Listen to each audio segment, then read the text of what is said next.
Hello all of you, welcome to our new video on Microsoft Excel. Today we are going to see a new function which is known as average if function in Excel. So let's start. For that we require some data. Let's take one data as object as tennis ball, second object as leather ball, third option I will take as rubber ball,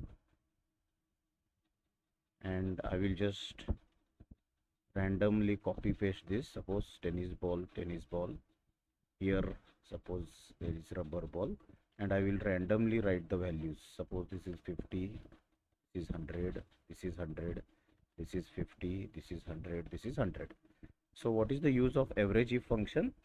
I can only select, or I can only find the average of all tennis balls if I require.